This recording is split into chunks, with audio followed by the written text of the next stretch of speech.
It started with a single stone, found by a barefoot boy along a dusty riverbank.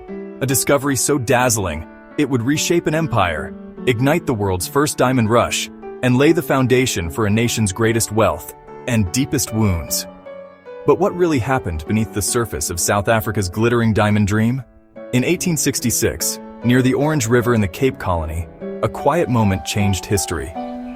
15-year-old Erasmus Jacobs, the son of a farmer, found a bright, translucent stone while playing by the riverbank. To Erasmus and his family, it was just a shiny pebble, a blink clip, nothing more. The stone passed from hand to hand, admired for its sparkle but dismissed as worthless. Eventually, it reached Schalk van Niekerk, a neighboring farmer with a keen eye for minerals. Van Niekerk sensed its potential and took the stone to be identified. He entrusted it to John O'Reilly, a traveling salesman who brought it to Colesberg for expert analysis. The stone's journey had begun, moving from a boy's game to the hands of jewelers and geologists. Initial skepticism gave way to astonishment. It was a diamond. Not just any diamond, but a 21.25-carat gem.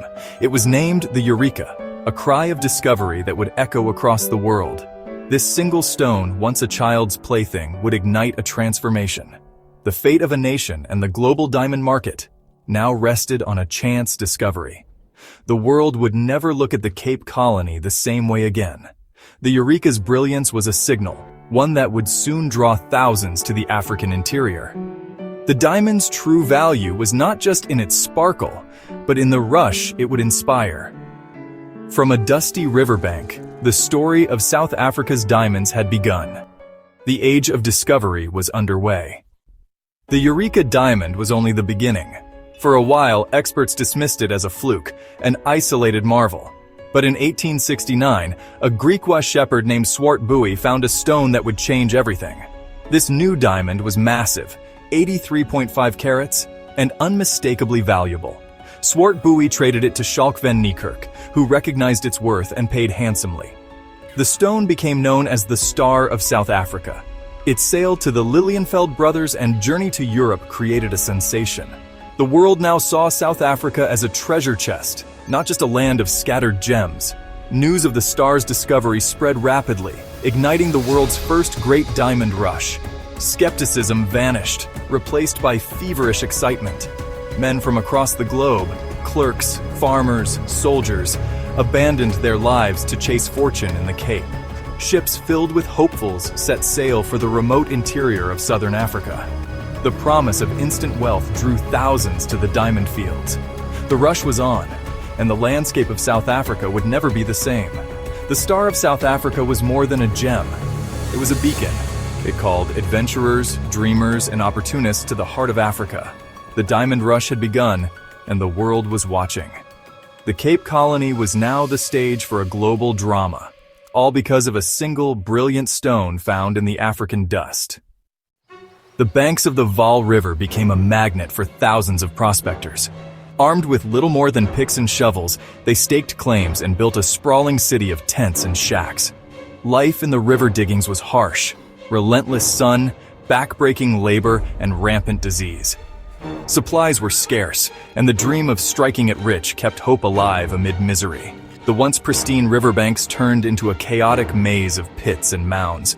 The camps were melting pots of nationalities, bound by obsession and desperation. Disputes over claims were frequent, sometimes violent. Saloons and gambling dens offered fleeting escape from the grind. The arrival of thousands, known as Kopje Wallopers, transformed the region forever. Local Griqua and Swana peoples were displaced, their lands torn apart in the search for diamonds. The traditional way of life was shattered, replaced by the industrial rhythm of the diggings. The human tide wasn't just searching for diamonds. It was building a new, unequal order. The diamond rush was rewriting the destiny of southern Africa. The frenzy of the river diggings was only the beginning. In 1871, prospectors found diamonds on the De Beer brothers' farm, far from the river. The hill, Colesberg Kopje, was soon swarmed by diggers staking tiny claims.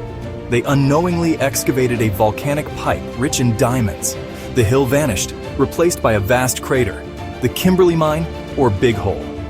It became the largest hand-dug excavation in history, yielding millions of carats. Kimberley sprang up around the mine, a city of stark contrasts and relentless ambition. The scale of the operation was unprecedented, and the era of the lone prospector ended. Only those who could consolidate claims and industrialize would survive. The Big Hole was more than a mine. It was a crucible for a new South Africa. Here, ambition and ingenuity forged a future built on diamonds. The stage was set for powerful figures to seize control.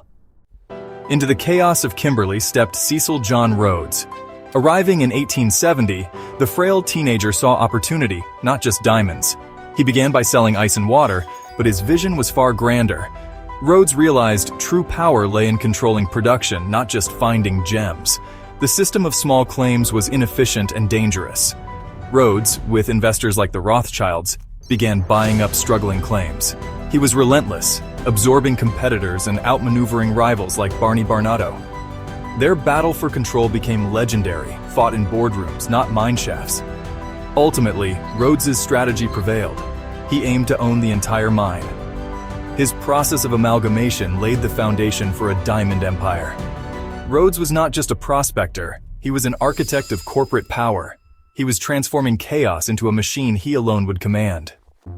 In 1888, Rhodes's ambition culminated in the creation of De Beers Consolidated Mines. By merging his holdings with Barnato's, Rhodes formed a monopoly controlling the world's richest diamond sources. The era of competition ended. The era of monopoly began. Rhodes understood that diamonds' value depended on perceived rarity. De Beers controlled supply, releasing diamonds slowly to maintain high prices.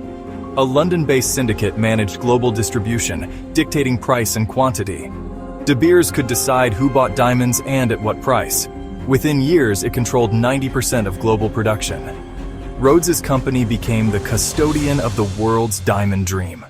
The wild frontier was tamed, its wealth funneled through a single, unassailable fortress. The diamond rush had become a global cartel. The wealth from diamonds fueled the ambitions of the British Empire. Kimberley's riches financed railways, towns, and further colonial expansion. Cecil Rhodes embodied the link between commerce and imperialism. But this growth created a stark social hierarchy. At the top, mine owners and skilled white workers. At the bottom, black laborers, exploited and controlled. The compound system forced black workers into prison-like barracks, separated from families, and paid a fraction of white wages. This system of racial segregation foreshadowed apartheid. The Diamond Field's wealth was built on disenfranchised black labor. The rush transformed South Africa, but entrenched deep inequalities. Diamonds became symbols of both imperial power and exploitation. The glittering stones came at a profound human cost. By century's end, South Africa's diamond fields symbolized the new industrial age. In 3 decades, a remote region became the world's diamond capital. The legacy was complex: immense wealth, innovation, and deep suffering. The Big Hole stood as a monument to ambition and labor. But the social scars, segregation, labor control, inequality, ran deeper. These systems became blueprints for future industries and conflicts. The diamond monopoly shaped global markets for a century. South Africa's diamonds were more than geological fortune. They reshaped society. The glimmer Erasmus Jacobs saw unleashed forces that built and divided a nation. As the 20th century dawned, De Beers dominated South Africa's economy and society. The legacy of the diamond rush shaped the nation's struggles against segregation, for workers' rights, and over natural resources. The migrant labor system and compounds became models for apartheid. Diamond wealth funded the state, even as mine workers' conditions fueled resistance. De Beers' monopoly faced new challenges as global discoveries and ethical questions arose. The story that began with a boy's pebble became a global narrative of power and inequality. The Eureka and Star of South Africa were more than gems. They were catalysts for change and conflict. The glittering legacy of South Africa's diamonds cast a long, complicated shadow. From a simple discovery to an empire built on glittering stones, South Africa's diamond story had only just begun. But behind the sparkle lies a deeper tale of power, pain, and perseverance. Join us in part 2 as we uncover the hidden costs, the rise of resistance, and the legacy that still shapes the land today. Subscribe and stay tuned with Wonders, where history reveals its most precious secrets.